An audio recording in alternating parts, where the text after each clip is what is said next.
En el verano de 1947, un joven beduino llamado Muhammad entró en una cueva cerca de Qumran buscando una cabra perdida. Lo que encontró cambiaría la historia de la arqueología bíblica para siempre. Jarras de arcilla selladas conteniendo pergaminos de 2000 años de antigüedad.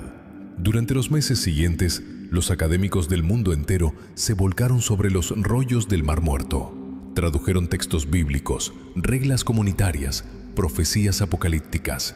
Pero hubo un rollo que nadie quiso tocar. Estaba envuelto en lino teñido de verde, un color inusual para los pergaminos esenios. Y cuando el padre Joseph Milik, uno de los primeros traductores, leyó las primeras líneas, frunció el ceño y lo apartó de la mesa de trabajo. El rollo estaba escrito en primera persona por una mujer.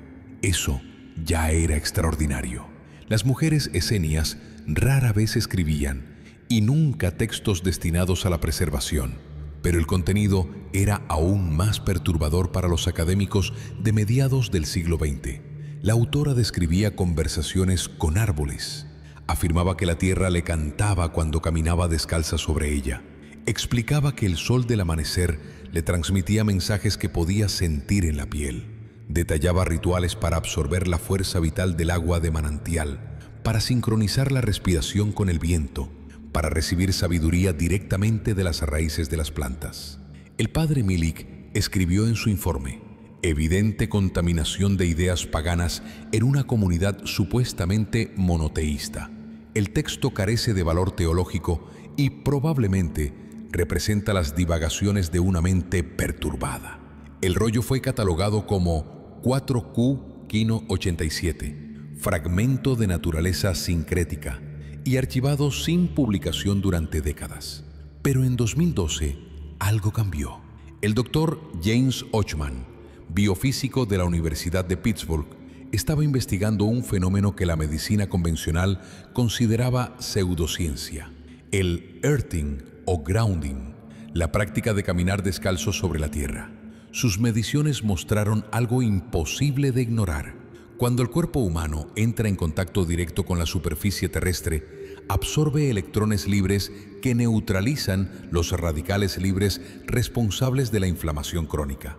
Publicó sus hallazgos en el Journal of Environmental and Public Health. Otros estudios siguieron.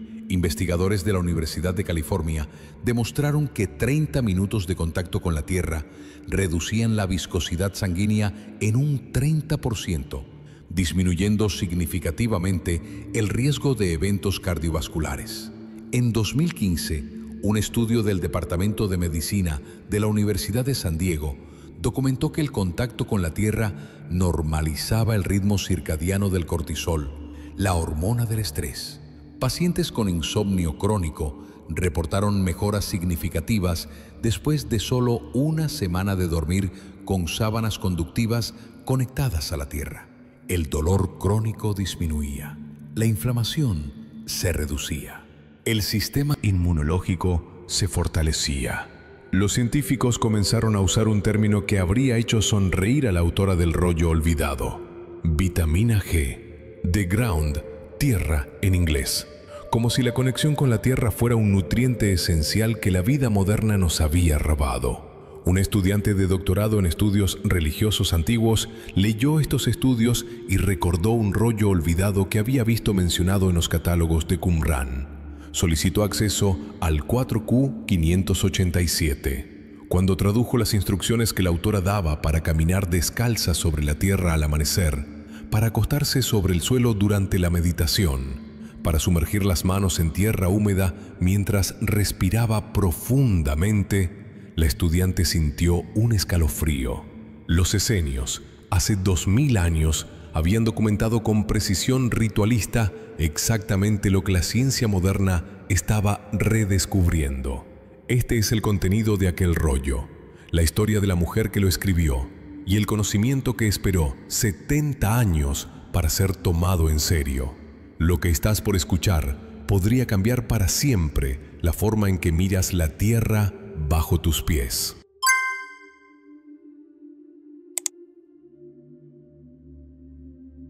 Capítulo 1. La hija del jardinero loco. Mi nombre es Rivka Bat Yosef, y antes de que estas palabras se conviertan en cenizas o sobrevivan 1000 generaciones, quiero que sepas una cosa, no estoy loca. Mi padre tampoco lo estaba, aunque toda Qumrán creía lo contrario. Nací en el año 17 del reinado de Tiberio, en una comunidad de hombres santos que habían renunciado al mundo para servir al Altísimo. Las mujeres éramos pocas, toleradas pero nunca celebradas, necesarias para la supervivencia de la comunidad pero excluidas de sus misterios más profundos. Mi madre murió dándome la vida. Durante años cargué esa culpa como una piedra invisible sobre el pecho, hasta que mi padre me enseñó a ver las cosas de otra manera. Yosef ben Abraham era el jardinero de Qumrán. Cuidaba los huertos de palmeras datileras, los campos de cebada, las higueras que daban sombra al patio central. Era un hombre de pocas palabras con los humanos, pero cuando estaba entre las plantas, no paraba de hablar. Yo lo espiaba de niña, escondida detrás de las piedras del muro, observando cómo se arrodillaba junto a una planta enferma y le susurraba palabras que no podía escuchar. Lo veía colocar sus manos sobre la tierra y cerrar los ojos, como si estuviera escuchando algo que nadie más podía oír. A veces reía solo, como si le hubieran contado un chiste muy gracioso. Los otros niños de la comunidad lo llamaban el loco de las plantas. Sus padres les prohibían acercarse a él, pero yo era su hija, y no tenía a nadie más. Un día, cuando tenía 7 años, le pregunté directamente: «Abba, ¿por qué hablas con las plantas? No pueden escucharte». Mi padre dejó de podar la higuera y me miró con esos ojos suyos que parecían contener la paciencia del desierto mismo. «¿Quién te dijo que no pueden escuchar? Todos lo saben. Las plantas no tienen oídos. Los hombres tampoco tienen ojos para ver el viento, pero el viento existe. Los hombres no tienen oídos para escuchar el crecimiento de las raíces, pero las raíces crecen. Que no puedas percibir algo no significa que no exista, pequeña Rivka. Solo significa que aún no has aprendido a percibir». Me tomó de la mano y me llevó hasta un joven almendro que había plantado el año anterior. Sus ramas apenas comenzaban a mostrar los primeros brotes. «Pon tu mano aquí», dijo, guiando mi palma hacia el tronco delgado.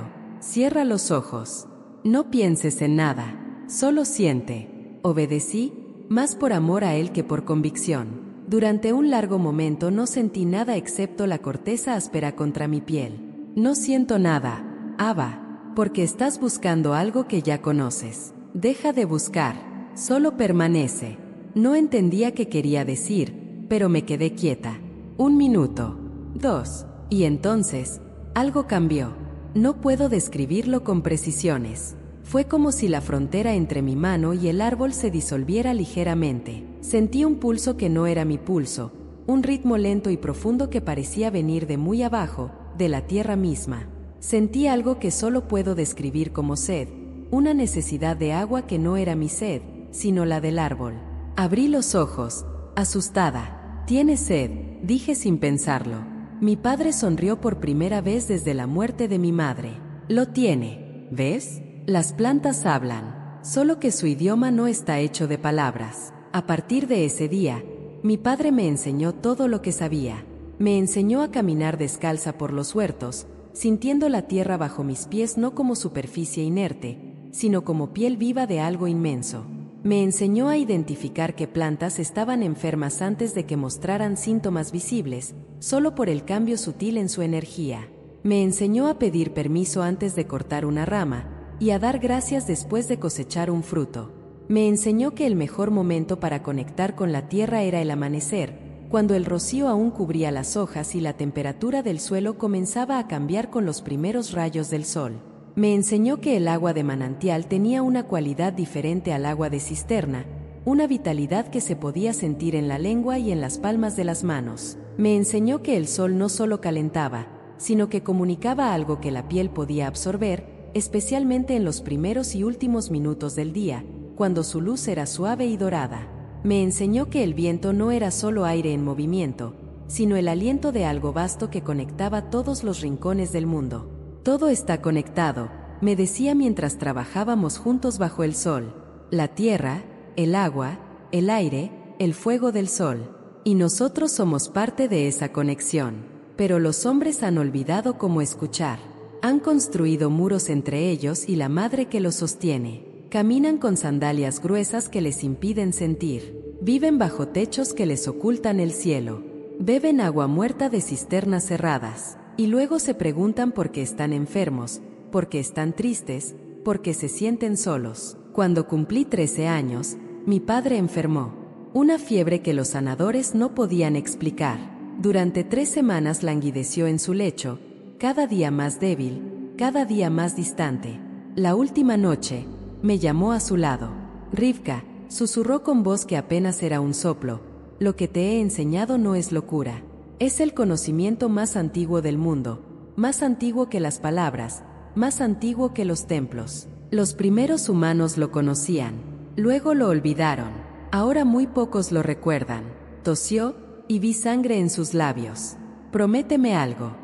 Prométeme que no dejarás que este conocimiento muera contigo. Prométeme que encontrarás a otros que puedan escuchar, que puedan sentir, que puedan recordar lo que todos hemos olvidado. Te lo prometo. Abba. Murió antes del amanecer, mientras la primera luz del sol tocaba las hojas de la higuera que había plantado el día de mi nacimiento. Tenía 13 años y estaba completamente sola en una comunidad que pensaba que mi padre había estado loco, y que probablemente yo había heredado su locura. Esta noche, encuentra un árbol y coloca tu mano sobre su tronco durante 1 minuto. Si sientes algo, cualquier cosa, escríbelo en los comentarios. Capítulo 2. La jaula de piedra. Los años siguientes fueron un ejercicio de invisibilidad. Aprendí rápidamente que en Qumrán, una mujer joven sin padre y sin esposo era menos que una sombra. Fui asignada a las cocinas, luego a la lavandería, luego a cualquier tarea que nadie más quisiera hacer. No me quejé. El trabajo duro era preferible a las miradas de lástima o sospecha. Pero cada noche, cuando la comunidad dormía, yo salía en silencio al huerto que había sido de mi padre. Me quitaba las sandalias y caminaba descalza entre los árboles, sintiendo la tierra fresca bajo mis pies, reconectando con algo que el trabajo del día intentaba hacerme olvidar. La higuera de mi padre había crecido enorme, sus ramas extendiéndose como brazos protectores sobre un pequeño claro. Me sentaba bajo ella, apoyaba mi espalda contra su tronco, y simplemente escuchaba el susurro del viento entre las hojas, el crujido casi imperceptible de las ramas ajustándose al frío nocturno, el pulso lento y constante de la savia moviéndose bajo la corteza. En esos momentos, no me sentía sola, me sentía parte de algo vasto, algo que había existido antes de que los hombres construyeran templos y seguiría existiendo después de que los templos fueran polvo. A veces, en las noches más claras, me acostaba directamente sobre la tierra, mirando las estrellas mientras sentía el suelo fresco contra mi espalda.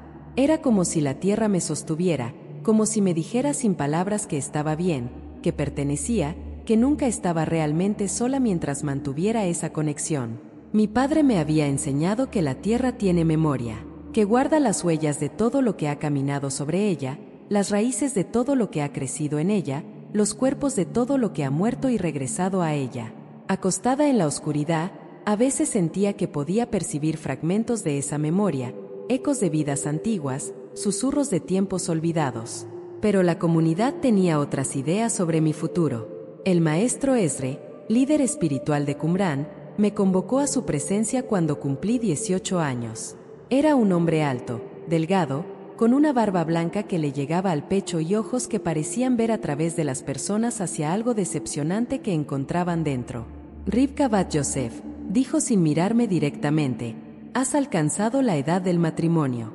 La comunidad ha decidido que te unirás a Simón Ben Elazar, viudo de 3 años, padre de 4 hijos que necesitan una madre.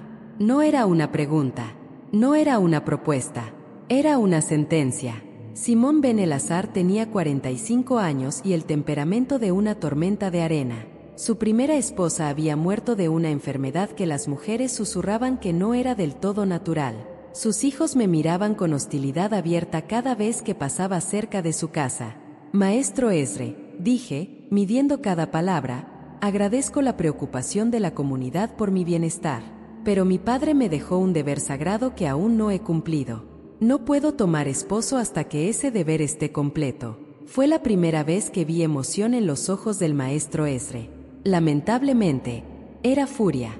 Tu padre era un hombre perturbado que hablaba con plantas como si fueran personas. Sea cual sea el deber que crees tener, es producto de su locura, no de la voluntad del Altísimo. Te casarás con Simón en la próxima luna llena. Esta conversación ha terminado. Las semanas siguientes fueron las más largas de mi vida. Cada día me acercaba a una existencia que sentía como una muerte lenta. Cada noche buscaba consuelo bajo la higuera de mi padre, preguntándole en silencio qué debía hacer. Y entonces, 3 días antes de la boda, hice algo imperdonable. El padre de Rivka, ¿estaba loco o era un sabio incomprendido?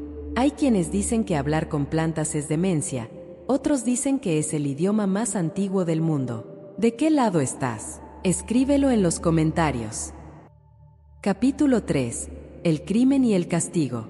Era la noche del Sabbat, la más sagrada de la semana. Toda la comunidad estaba reunida en el salón central para la cena ritual.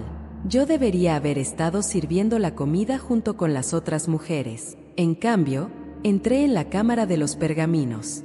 No sé qué esperaba encontrar. Quizás algún texto que mencionara los conocimientos de mi padre, alguna prueba de que no había estado loco.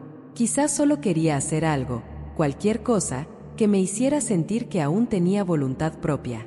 La cámara estaba prohibida para las mujeres. Contenía los textos más sagrados de la comunidad, profecías, reglas de pureza, comentarios sobre la Torá escritos por generaciones de maestros. Entrar sin permiso era un crimen grave.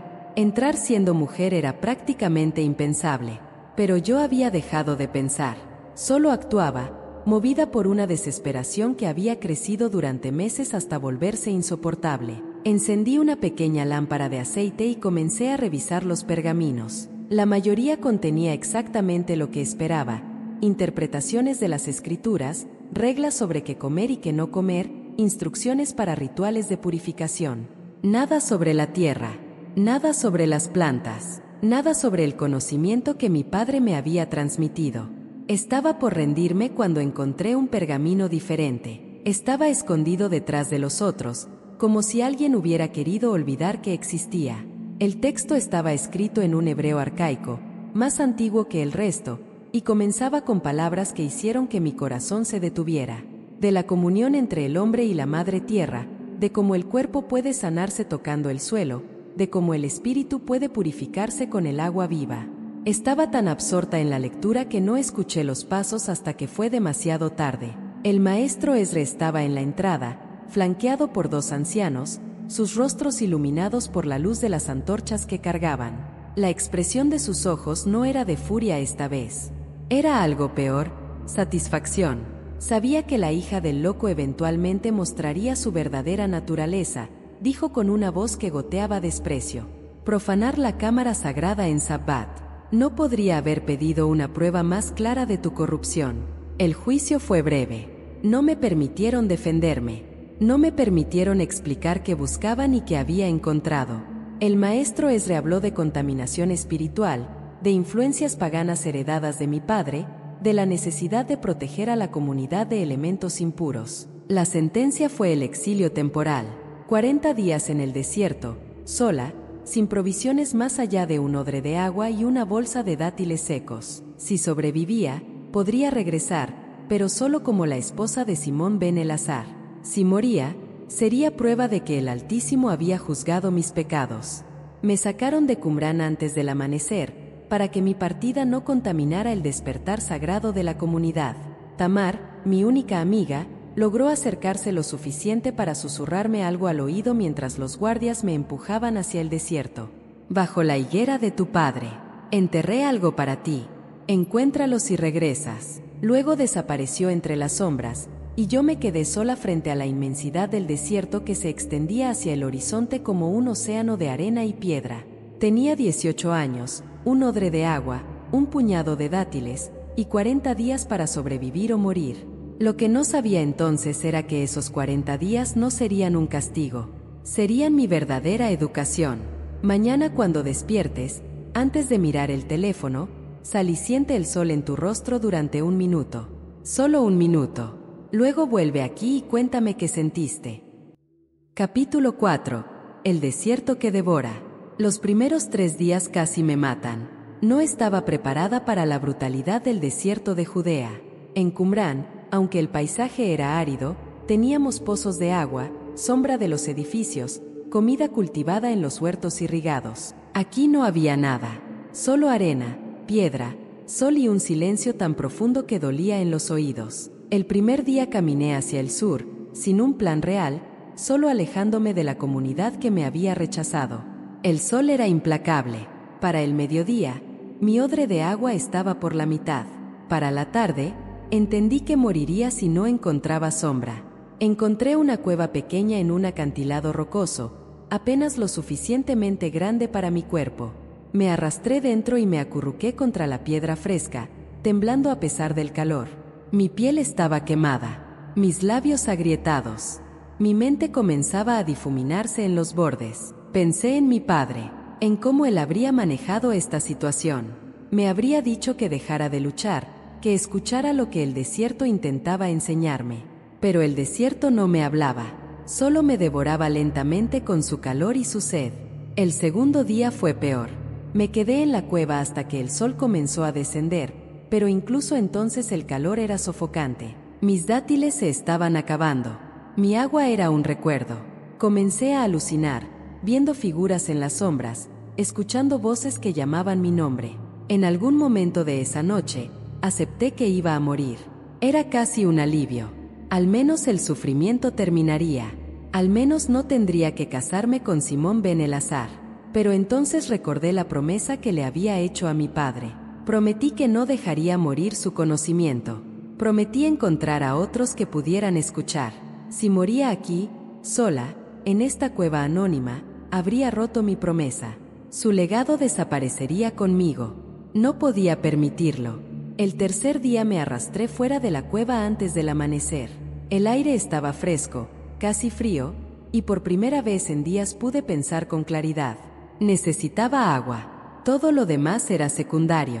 Mi padre me había enseñado a leer la tierra, a buscar señales de agua subterránea. Vegetación más verde indicaba humedad bajo la superficie. Ciertos pájaros solo anidaban cerca de fuentes de agua.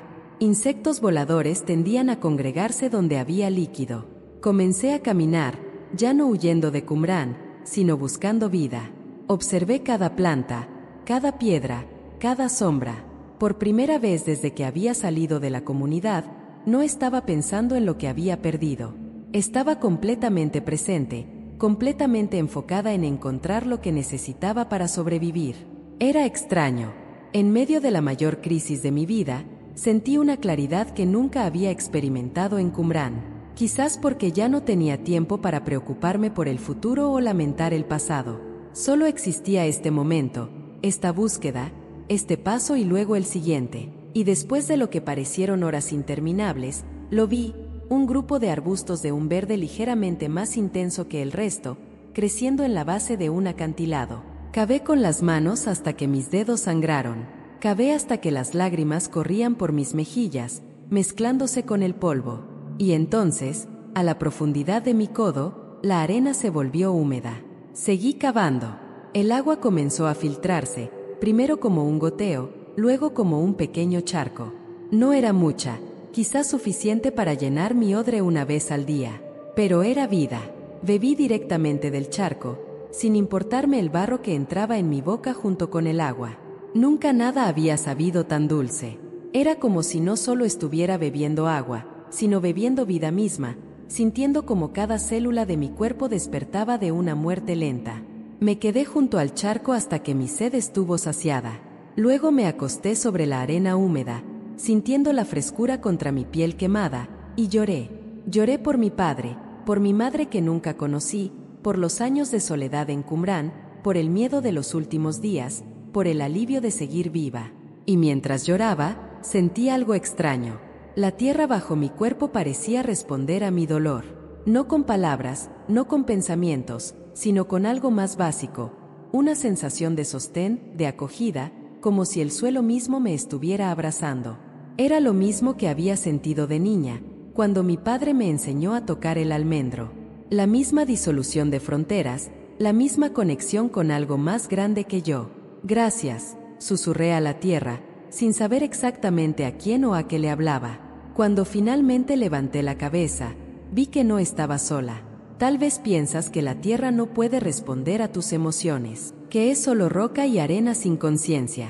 Te reto a probarlo. La próxima vez que te sientas abrumado, acuéstate sobre el suelo durante 10 minutos. Solo 10. Luego vuelve y dime si algo cambió. Capítulo 5. El hombre que escuchaba las piedras.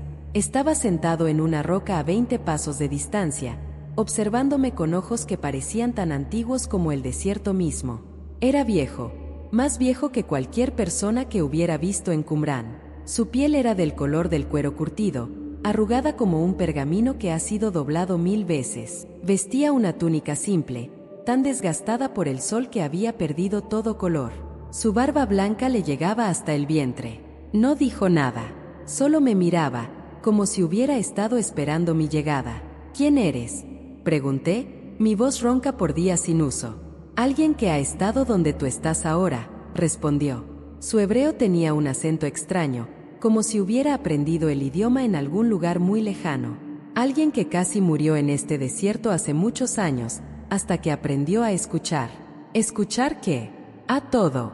Hizo un gesto amplio que abarcaba el paisaje entero.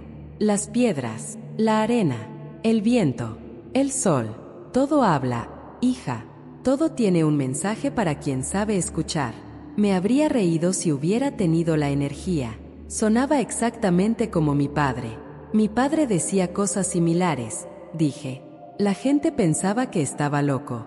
La gente piensa que todo lo que no comprende es locura. Se puso de pie con una agilidad sorprendente para su edad. Ven, no deberías quedarte aquí cuando el sol suba. Conozco un lugar mejor. No tenía razones para confiar en él. No tenía razones para seguirlo.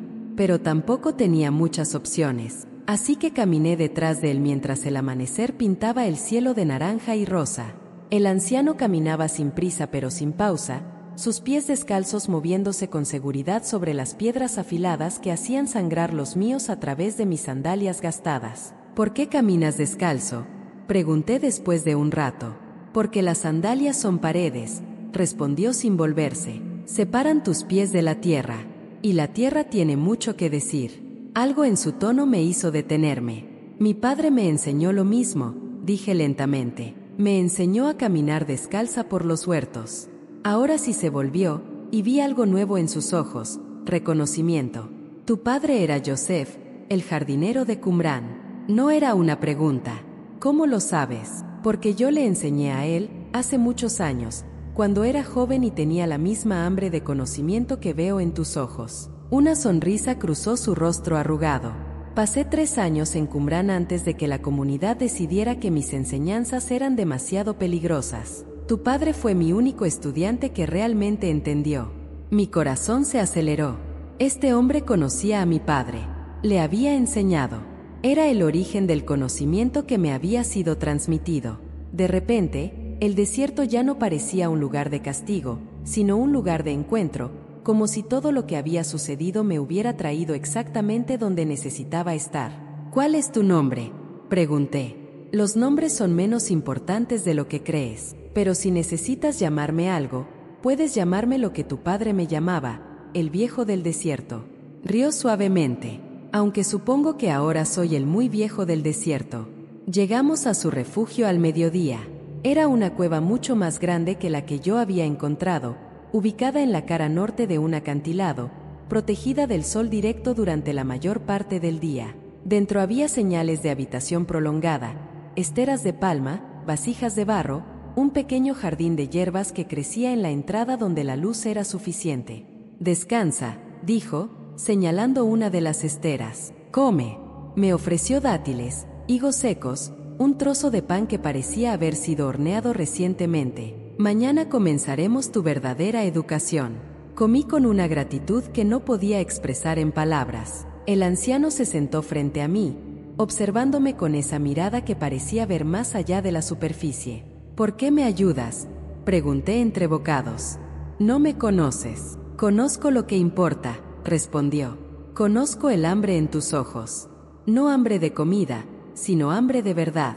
Es la misma hambre que vi en tu padre hace 40 años, cuando llegó a esta misma cueva buscando respuestas que Qumran no podía darle. Mi padre estuvo aquí durante 3 veranos consecutivos, antes de que tú nacieras. Venía cuando podía escaparse, cuando sus deberes en los huertos se lo permitían. Aprendió rápido, quizás demasiado rápido.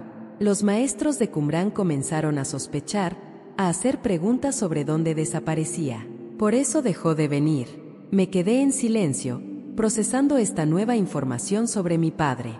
Había un mundo entero de su vida que yo no conocía, secretos que se había llevado a la tumba. ¿Educación en qué?, pregunté finalmente. En lo que tu padre comenzó a enseñarte pero no tuvo tiempo de completar. Sus ojos se volvieron serios. En el lenguaje de la tierra. El lenguaje que los hombres han olvidado pero que la tierra nunca ha dejado de hablar. ¿Crees que es posible que un extraño aparezca en el momento exacto en que más lo necesitas? ¿O todo es coincidencia? Cuéntame en los comentarios si alguna vez te pasó algo así. Capítulo 6. La primera lección de la tierra. El viejo del desierto me despertó antes del amanecer. Levántate, dijo. Hay algo que debes sentir. Lo seguí fuera de la cueva, todavía medio dormida. El aire era frío, casi helado, y la oscuridad apenas comenzaba a ceder ante las primeras luces del alba. Quítate las sandalias, ordenó. Obedecí sin preguntar. El suelo estaba frío bajo mis pies, pero no desagradablemente. Era una frialdad viva, diferente del frío muerto del mármol o la piedra trabajada. Ahora camina, dijo. Despacio, siente cada paso. Comencé a caminar por el sendero que descendía desde la cueva. Con cada paso, intentaba sentir lo que él quería que sintiera. La textura de la arena, las pequeñas piedras que se clavaban en mi planta, la temperatura que cambiaba ligeramente según pisara sombra o luz. ¿Qué sientes?, preguntó después de unos minutos. Arena, piedras, frío. Eso es lo que tu mente nombra. Te pregunto qué sientes. No entendía la diferencia, pero seguí caminando, intentando dejar de lado las palabras, intentando simplemente percibir. Y entonces, algo cambió. Fue sutil al principio, como un cosquilleo en las plantas de los pies, pero a medida que seguía caminando, se intensificó. Era como si una corriente muy suave subiera desde el suelo hacia mis piernas. No era calor exactamente, ni electricidad. Era algo para lo que no tenía nombre. Me detuve, sorprendida. Ahí está, dijo el anciano, y había satisfacción en su voz. Lo que sientes es lo que los antiguos egipcios llamaban Ka, la fuerza vital de la tierra. Los griegos la llamaban pneuma. Los sabios de la India la llaman prana. Tu padre la llamaba simplemente vida. ¿Por qué puedo sentirla ahora y no antes? Porque antes estabas pensando. Ahora estás sintiendo. La mente es una barrera entre tú y la tierra. Cuando la silencias, aunque sea por un momento, la conexión se abre. Se puso de pie y caminó en círculos a mi alrededor mientras hablaba, sus pies descalzos dejando huellas suaves en la arena. Los hombres modernos viven en sus cabezas. Piensan constantemente. Planifican, recuerdan, se preocupan. Toda esa actividad mental crea una especie de ruido que ahoga las señales más sutiles. Es como intentar escuchar un susurro en medio de una tormenta. ¿Cómo se silencia la mente?, pregunté. No se silencia. Eso es un error que muchos cometen. La mente hará lo que la mente hace, pero puedes cambiar donde pones tu atención. En lugar de atender a los pensamientos, atiendes a las sensaciones. El peso de tu cuerpo sobre la tierra, la textura de la arena, la temperatura del aire. Cuando la atención está en el cuerpo, la mente se calma naturalmente. Me hizo sentarme en el suelo, con las piernas cruzadas, las palmas de las manos apoyadas sobre la arena. La tierra está constantemente dando, explicó mientras el sol comenzaba a asomarse sobre el horizonte. Electrones libres que fluyen de su superficie hacia todo lo que la toca. Cuando caminas descalza, cuando te sientas directamente sobre el suelo, tu cuerpo absorbe estos electrones. Neutralizan lo que te enferma, calman lo que te agita, equilibran lo que está desequilibrado. ¿Cómo sabes esto?, pregunté. Porque lo he vivido durante 60 años. Se sentó frente a mí, sus propias manos sobre la tierra. Llegué a este desierto como un hombre enfermo, lleno de ira, lleno de dolor. Los médicos de Alejandría me habían desahuciado. Vine aquí a morir. Pero no moriste. No, porque la tierra me enseñó lo que ningún médico sabía, que la enfermedad muchas veces es simplemente desconexión, que el cuerpo humano está diseñado para estar en contacto constante con la tierra, como las raíces de un árbol. Cuando nos separamos, cuando caminamos con sandalias gruesas, cuando vivimos en casas elevadas, cuando dejamos de tocar el suelo con nuestra piel, algo fundamental se rompe.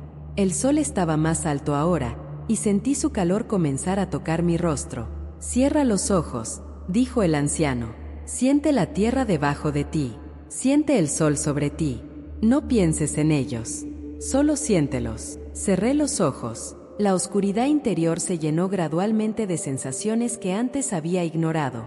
El pulso de algo bajo mis palmas, lento y constante como un corazón gigante. El calor del sol no solo en mi piel, sino penetrando más profundo, como si pudiera sentirlo en mis huesos. El aire entrando y saliendo de mis pulmones, conectándome con el viento que movía todo el desierto.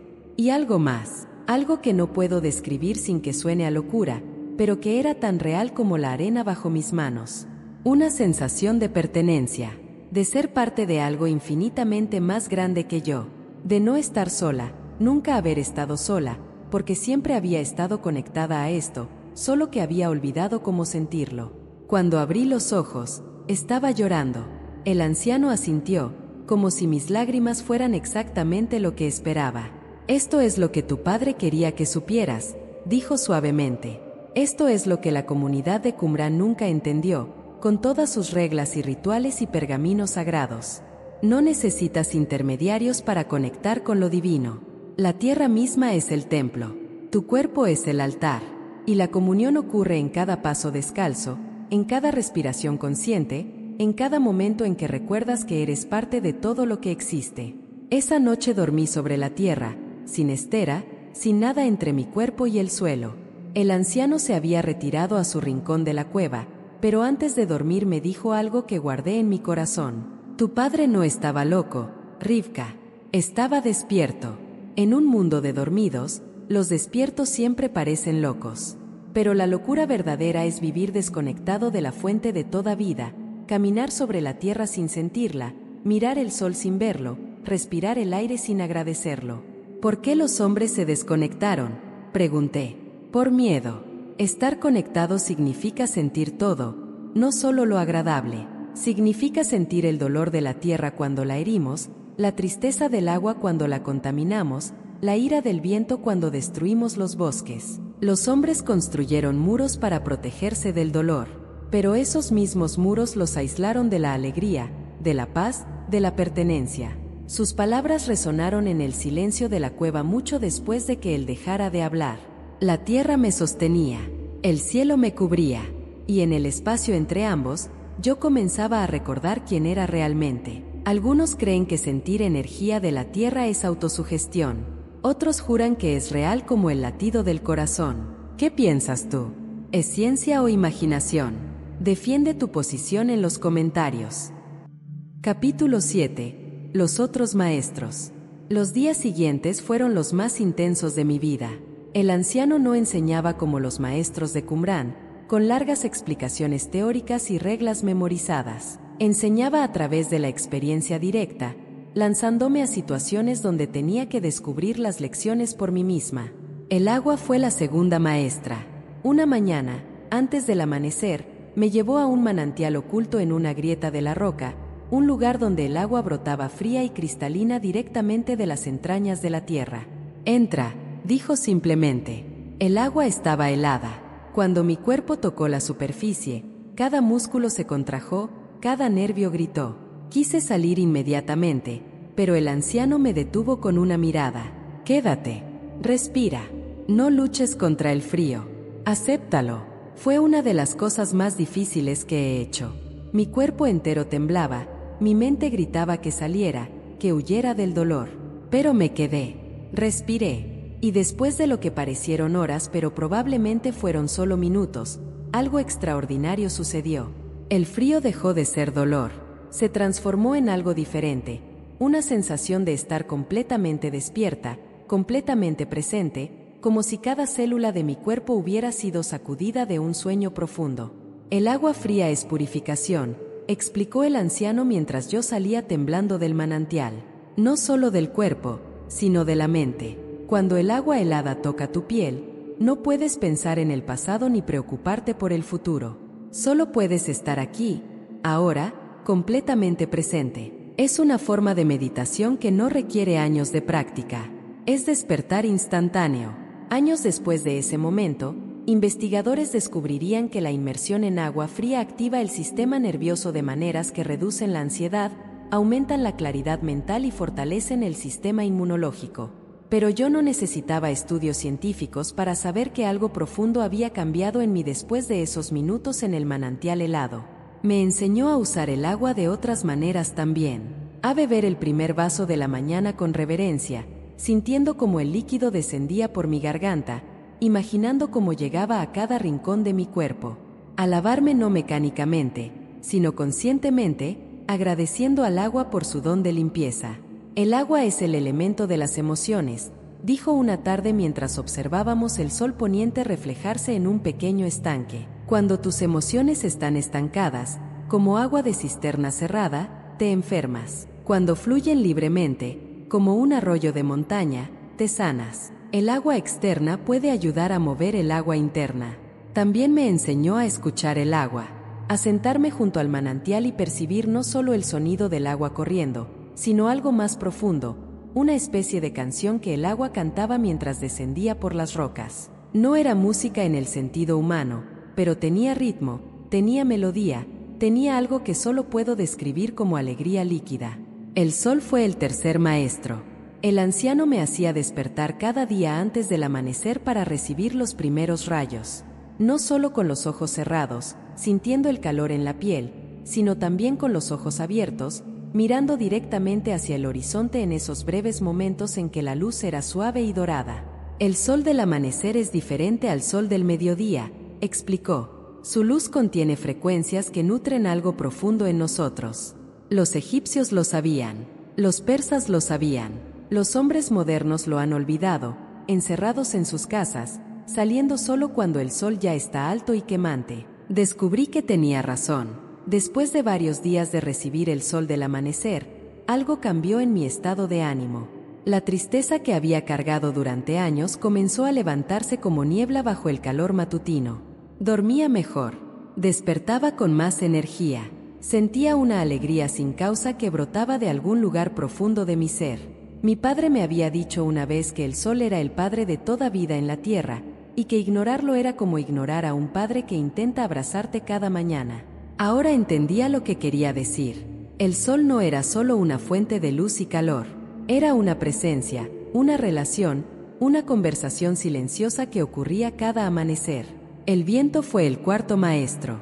El viento es el aliento de la tierra, dijo el anciano mientras estábamos sentados en un risco donde la brisa soplaba constantemente. Cuando sincronizas tu respiración con el viento, te conectas con algo vasto. Dejas de ser una pequeña criatura separada y te conviertes en parte del aliento que mueve todo el mundo. Me enseñó a respirar con el viento, inhalar cuando el aire se movía hacia mí, exhalar cuando se alejaba. Al principio era difícil, mis respiraciones chocando constantemente con el ritmo del viento. Pero gradualmente, con práctica, aprendí a rendirme al flujo natural. Cuando finalmente lo logré, sentí algo que nunca había experimentado. Una expansión de mi conciencia más allá de los límites de mi cuerpo. Por un momento, no fui solo Rivka, la huérfana rechazada. Fui el viento mismo, tocando las rocas, moviendo la arena, viajando hacia horizontes que mis ojos no podían ver. Fui el aliento del mundo, conectando valles y montañas, desiertos y mares. Duró solo un instante, pero ese instante cambió todo. Comprendí que la separación que sentimos, esta sensación de ser individuos aislados en cuerpos solitarios, es una ilusión. En realidad, estamos constantemente conectados con todo lo que existe a través del aire que respiramos, de la tierra que pisamos, del agua que nos sostiene, del sol que nos nutre. Los días con el anciano me enseñaron algo más profundo que técnicas o rituales. Me enseñaron que la naturaleza no es algo separado de nosotros, algo que visitamos los domingos o admiramos en pinturas. Es nuestra madre, nuestra maestra, nuestra sanadora. Cada momento de conexión con ella es un momento de regreso a casa. Esto es lo que tu padre quería que encontraras, dijo el anciano, observándome con algo parecido al orgullo. No rituales vacíos ni reglas abstractas. Experiencia directa de tu conexión con todo lo que existe. Esta semana, elige uno de los 4 elementos y pasa tiempo con él cada día. Camina descalza sobre la tierra, sumérgete en agua fría, recibe el sol del amanecer o siéntate donde el viento sople. Luego cuéntame cuál elegiste y qué descubriste. Capítulo 8. El regreso. Los 40 días pasaron más rápido de lo que hubiera creído posible. La mañana del día 40, el anciano me despertó antes del amanecer, como siempre, pero esta vez no fuimos al manantial ni al risco. Me llevó a la entrada de la cueva y señaló hacia el norte, hacia donde sabía que estaba Qumran. Tu tiempo aquí ha terminado, dijo. Sentí un pánico repentino. No quería irme. Aquí, en este desierto que casi me había matado, había encontrado más paz que en toda mi vida en Qumran. Aquí, con este anciano que hablaba con piedras y escuchaba al viento, me había sentido más comprendida que nunca entre los santos varones de mi comunidad. Por primera vez en mi vida, no me sentía loca. Me sentía despierta. ¿No puedo quedarme?, pregunté, y odié el temblor en mi voz. ¿No puedo vivir aquí, contigo, seguir aprendiendo?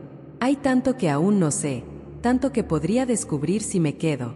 El anciano negó con la cabeza, pero había compasión en sus ojos.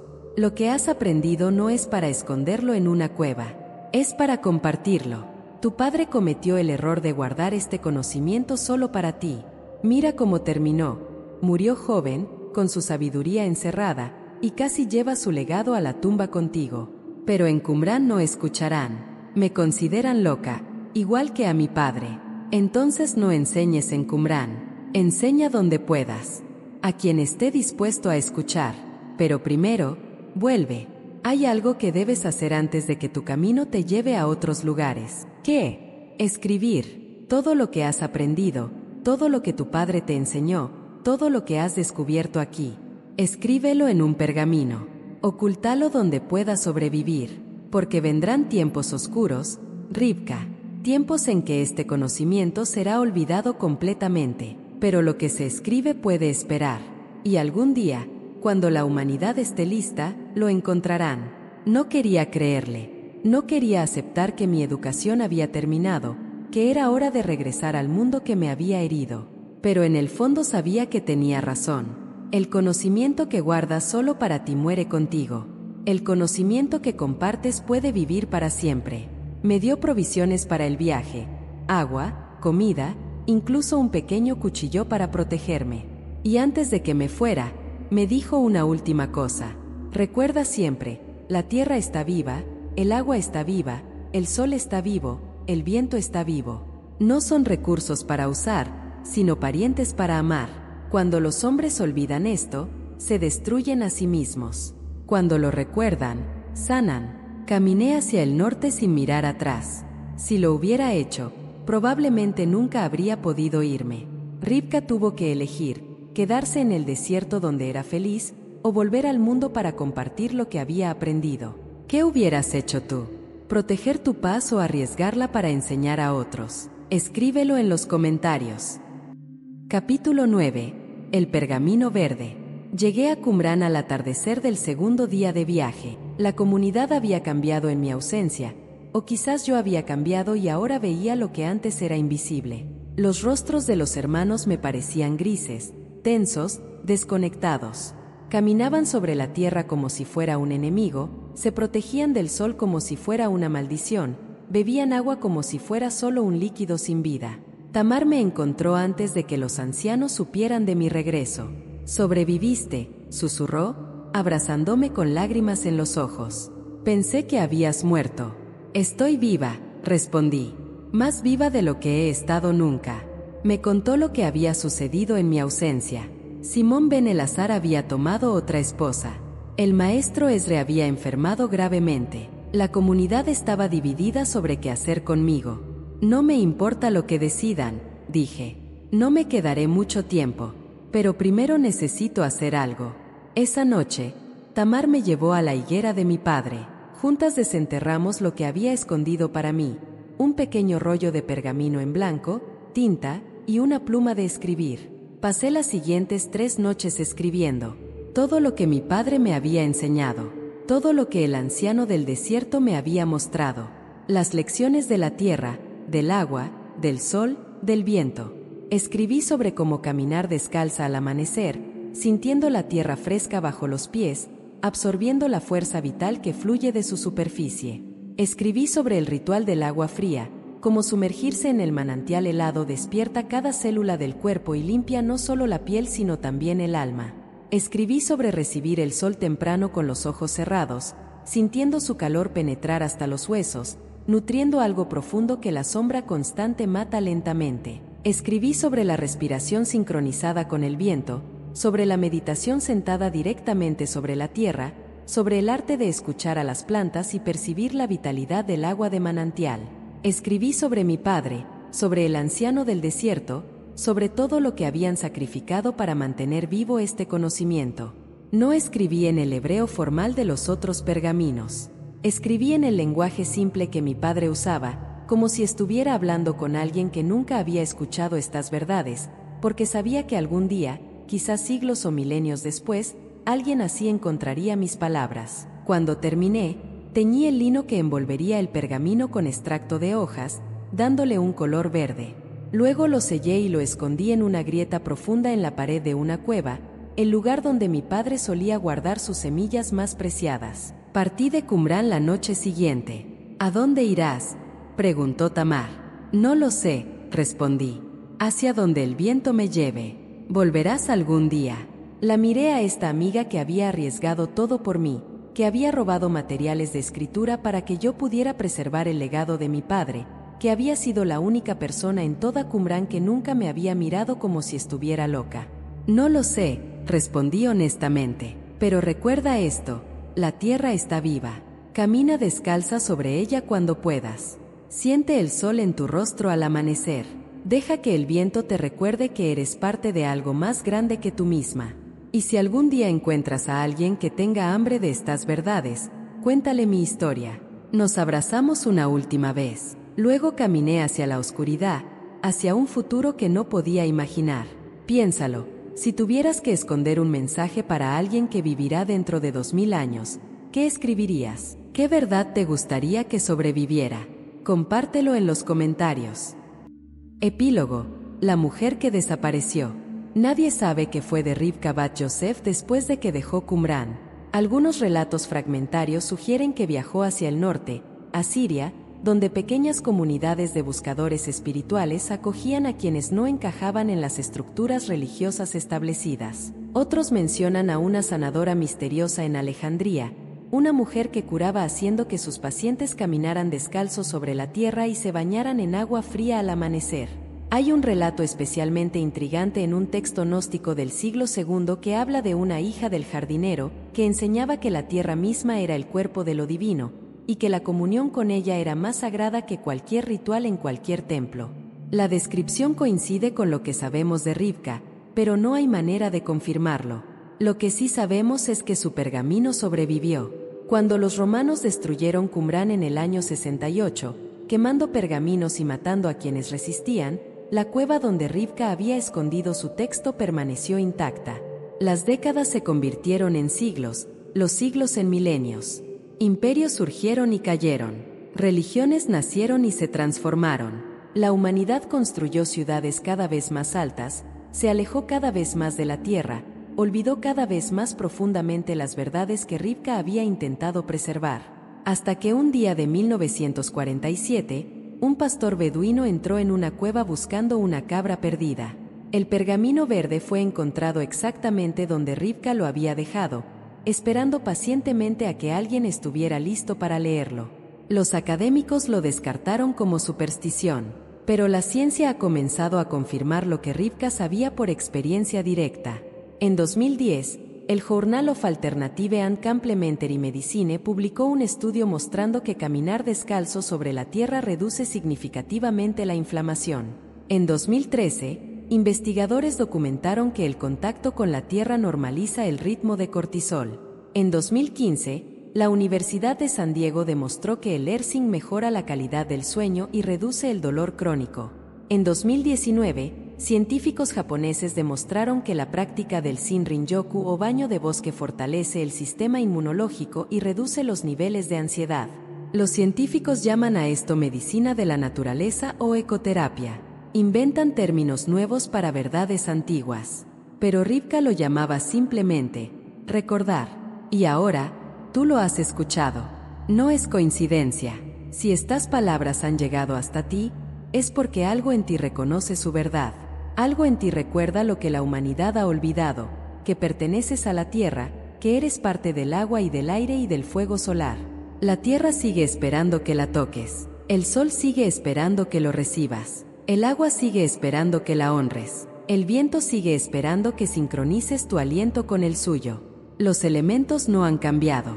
Siguen hablando el mismo lenguaje que le hablaron a Rivka, a su padre, al anciano del desierto, a incontables generaciones de humanos que sabían escuchar.